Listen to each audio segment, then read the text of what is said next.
Sophia Greer sat across from her father in the grand study of their family estate, the weight of his words suffocating her like a noose tightening around her throat.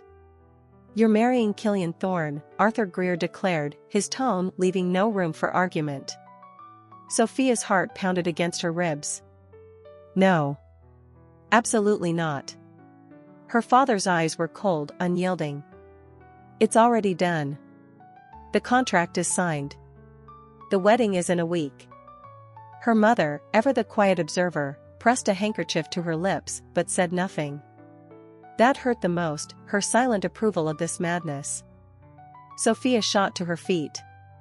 "You expect me to marry a man I barely know? A man with a reputation worse than the devil's?" Arthur leaned back in his chair, folding his hands over his stomach. "Killian is powerful. This marriage will secure our family's future." Sophia's blood ran cold. "Then why does it feel like you're sacrificing me instead?" Her father didn't answer. He didn't have to. Killian Thorne arrived in the Greer estate 3 days later, a storm wrapped in an Armani suit. Sophia stood in the drawing room as he entered, her spine stiff, her hands clenched at her sides. He was tall, broad-shouldered, with piercing green eyes that assessed her like a commodity. He extended his hand. "Sophia." She didn't take it. "Killian." His smirk was slow, deliberate. "Not happy to see your future husband?" "Not happy to have one," she countered, lifting her chin defiantly. His expression didn't waver, but there was something calculating in his gaze, something unsettling. "Then I suppose we'll have a very interesting marriage." Sophia's skin prickled. "Why did you agree to this? You don't need an arranged marriage." Killian took a step closer, invading her space without touching her. His presence alone was overpowering. "You'll find out soon enough." The wedding was a grand affair, extravagant yet devoid of warmth. Sophia felt like a prisoner walking down the aisle, her dress a cage of silk and lace. Killian was waiting at the altar, impassive, unreadable. When the vows were exchanged, his lips barely moved. When he slid the ring onto her finger, his touch was impersonal. But the moment the officiant pronounced them husband and wife, Killian leaned in, his lips brushing her ear. "Welcome to your new life, Mrs. Thorne." Their wedding night was not what Sophia had expected, not that she knew what to expect from a man like Killian. She stood in the massive bedroom of his penthouse, wrapped in the cold silence that stretched between them. He poured himself a drink, his movements unhurried, controlled. "Are you going to pretend this is a real marriage?" she asked, arms crossed. Killian took a slow sip, his gaze meeting hers over the rim of his glass. This marriage was never about love. Sophia felt her stomach drop. Then what was it about? Power? Alliance? He chuckled, low and dark. "You're asking the right questions, but you're not ready for the answers." She bristled. "Stop speaking in riddles. Why did you marry me?" Killian set his glass down and approached her. His fingers trailed along her jaw, deceptively gentle. "You'll find out soon enough." Sophia swallowed hard, staring into those unreadable green eyes. Whatever game he was playing, she was now a part of it. And she had no idea how to win. Sophia had expected her new life as Killian Thorne's wife to be cold and indifferent, but she hadn't anticipated how thoroughly he would isolate her.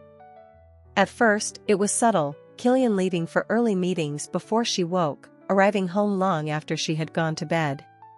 He didn't touch her, didn't demand anything from her. It was as if she was merely another possession, tucked away in his vast penthouse. But then the whispers started. She noticed it at the first society gala they attended as husband and wife. The moment they arrived, heads turned, conversations hushed. Women shot her pitying glances, men smirked knowingly. Something was wrong. Sophia watched as Killian navigated the crowd effortlessly, exchanging handshakes and toasts. He exuded power, dominance. But there was something else beneath it, something darker. She overheard the whispers as she moved through the room. "Poor girl. She doesn't even know. Did you hear what he did to her father's company? She's nothing but a pawn." Sophia's skin prickled. She turned, catching sight of Killian speaking in hushed tones with a man in the corner. The man leaned in, his expression grave. Sophia edged closer. Killian's voice was low, controlled. "It's already in motion. He won't see it coming." "Are you sure?" his associate asked. Killian's lips curled. "Arthur Greer won't have a company left by the time I'm done." Sophia's blood ran cold. Her father's empire was Killian's target. This marriage had never been about securing alliances, it had been a calculated move to destroy her family from within. She inhaled sharply, and Killian's gaze flicked toward her. For a split second, something flickered in his expression: annoyance? Amusement? She couldn't tell. Steeling her spine, she closed the distance between them. "What are you doing to my family?" Killian didn't even blink. What should have been done years ago? Her chest tightened. "This was all a game to you. You married me for revenge." His eyes darkened, his voice deadly soft. "Your father ruined my family. Now, I'm returning the favor." Sophia felt the ground shift beneath her feet. She had married her family's worst enemy. Sophia refused to be a pawn in Killian's vendetta. If he wanted a war, she would give him one. Every move he made to isolate her, she countered. She began attending charity galas without him, making connections he couldn't control. She used her family name like a shield, charming allies who might help her father rebuild what Killian was determined to destroy. Killian noticed. And it amused him. One evening, as she returned from yet another event, she found him waiting in their bedroom, his jacket discarded, sleeves rolled up, leaning against the desk. "Making quite a name for yourself, Mrs. Thorne." She met his gaze head-on. "I won't let you destroy my family." His smirk was sharp, predatory. "I admire your fire, Sophia. But you're playing a game you can't win. Watch me." For the first time, his amusement faded. He stalked toward her, stopping just inches away. "You fascinate me." Then he kissed her, hard, punishing, setting her blood on fire. She didn't pull away. Sophia's breath hitched as she clutched at his shirt, torn between fury and the undeniable heat surging between them. Her heart hammered against her ribs, betraying the war waging inside her. Killian pulled away first, his breathing uneven. His eyes, dark with something unreadable, flickered over her face before he turned sharply, putting distance between them. "This doesn't change anything," he muttered, running a hand through his hair. Sophia's fingers curled into fists. "Then why did you kiss me?" He exhaled slowly, as if choosing his words carefully. "Because I wanted to. Because you drive me insane. But make no mistake, Sophia, we are still enemies." Her lips parted, but before she could respond, he strode out of the room, leaving her standing there, shaken and breathless. The war between them had only just begun. The days that followed were tense, filled with a silent battle neither of them acknowledged, yet both actively fought. Killian continued his ruthless campaign against her father's empire, and Sophia, in turn, threw herself into finding ways to counter him. She spent hours poring over financial records, digging for anything that might shift the balance of power. What she uncovered shocked her: a tangled web of corruption, bribery, and fraud, all tied to her father's name. It was worse than she had ever imagined. When she confronted her father over the phone, his response was clipped. "You don't understand, Sophia. Everything I did was for the family. For you." "No," she whispered, the weight of betrayal crushing her. "You did it for yourself." But what unsettled her even more was Killian. His rage was justified. She saw that now. But how much of his revenge was about justice, and how much of it was about destroying her father at any cost, even if it meant shattering her in the process? That night, she found Killian in his study, whiskey glass in hand, staring out at the city lights.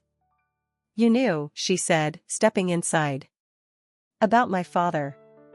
He didn't turn around. "Of course. Why didn't you tell me?" she demanded. Instead of keeping me in the dark, treating me like a pawn? He turned then, his green eyes unreadable. Would you have believed me? Sophia swallowed hard. I don't know. He set his glass down and crossed the room, stopping just before her. Your father ruined my family, Sophia. He left us with nothing. You were his greatest bargaining chip, and he threw you into my hands to save himself. Tears stung her eyes, but she refused to let them fall. And what am I to you now? His hand cupped her jaw, his thumb brushing against her cheek. You're the only part of this plan I never expected. Her breath hitched. Killian. He closed the distance between them, capturing her lips in a kiss that was desperate, consuming. But this time it wasn't just anger, it was something rawer, something that scared her more than hatred ever could. When they pulled apart, he rested his forehead against hers. This doesn't change what I have to do. Sophia closed her eyes, her heart breaking even as her body still burned for him. I know. But as she walked away, one thing became clear: if Killian thought she was going to let him destroy everything without a fight, he had no idea who he was dealing with. Sophia spent the next few weeks planning her next move. She wouldn't let Killian control the narrative, and she wouldn't let her father's sins define her. If she was going to survive this battle, she had to be smarter, stronger. She had to outplay the man who thought he had already won. But Killian wasn't the kind of man to let her slip away so easily. It started with little things. The subtle presence of his security team shadowing her every move. The way her calls to certain business contacts were mysteriously blocked. The pressure applied to the few allies she had left. Then it escalated. One evening, she returned to the penthouse to find Killian waiting for her in the dimly lit living room. His jacket was draped over the back of a chair, his tie loosened, his posture deceptively relaxed. But his eyes? They were anything but. Where have you been? He asked, voice smooth but edged with steel. She tossed her bag onto the couch and met his gaze head-on. Out. His jaw tightened. Try again. Sophia exhaled sharply. I don't owe you an explanation, Killian. He was in front of her in seconds, his fingers grazing her chin, tilting her face up so she had no choice but to look at him. You think you can play this game with me and win? I admire your spirit, but let me make one thing clear. His voice dropped to a dangerous whisper. You don't get to leave me. Her pulse pounded. You don't own me. His smirk was slow, infuriating. I don't need to own you, Sophia. You already belong to me. Her breath caught as he pulled her flush against him, his warmth searing through the thin silk of her dress. Hate me all you want, but we both know this isn't just about revenge anymore. She swallowed, trying to steady herself, trying to ignore the way her body responded to him. Then what is it about? His fingers skimmed along the bare skin of her back, his breath warm against her ear. You tell me. She wanted to deny it, to push him away, but her traitorous hands fisted in his shirt instead. She hated him. She wanted him. And God help her, she was falling for the man who had sworn to ruin her. Killian's lips hovered just over hers.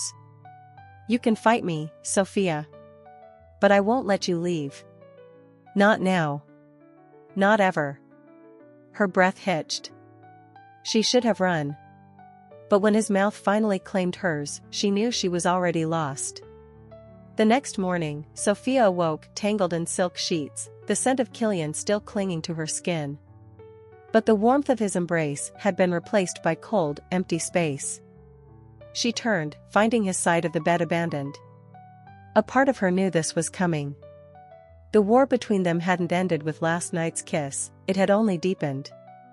She forced herself up, wrapping a robe around her body as she stepped onto the balcony. The city stretched before her, powerful and unforgiving, much like the man she had married. And somewhere beneath the shimmering skyline, her father was plotting his next move. The choice had been forced upon her.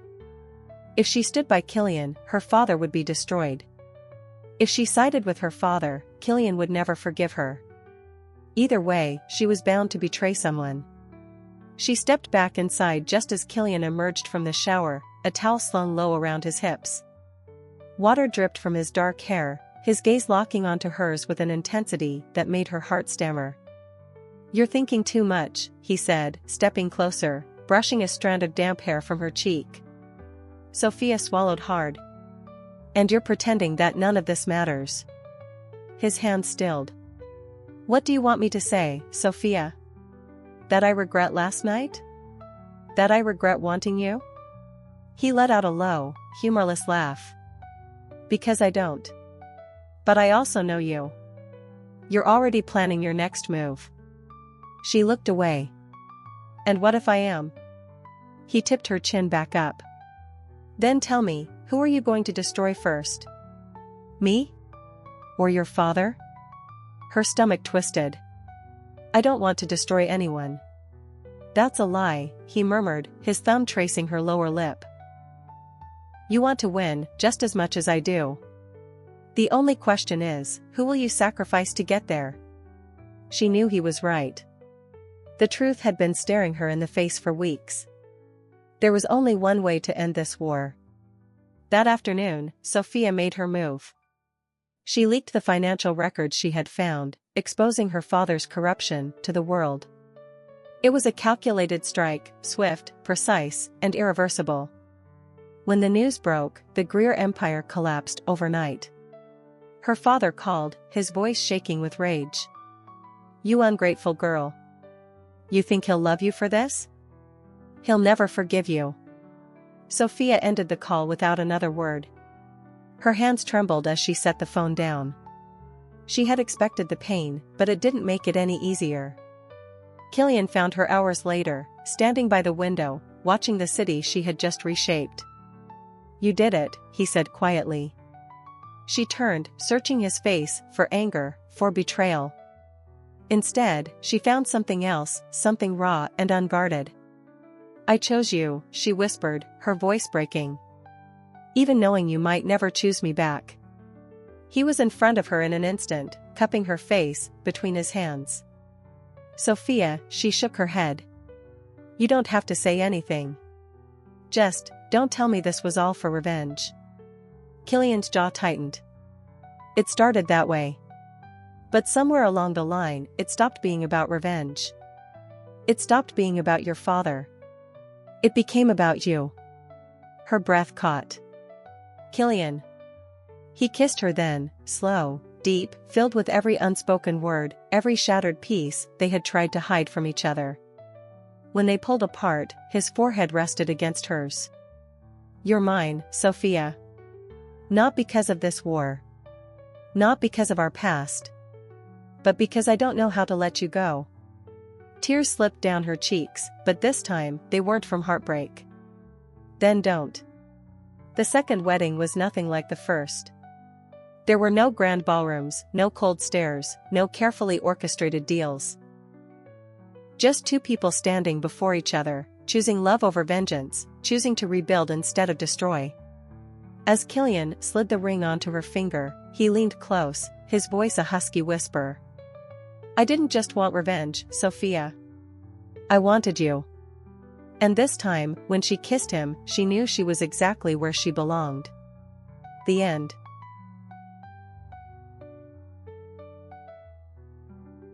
Thank you so much for watching. All my stories are written by me, and I hope you enjoy them. I upload new videos daily, so I hope you'll hit the like button and subscribe to my channel. I'd also love to hear what you think about this story in the comments, and feel free to tell me what kinds of stories you'd like me to bring to the channel in the future.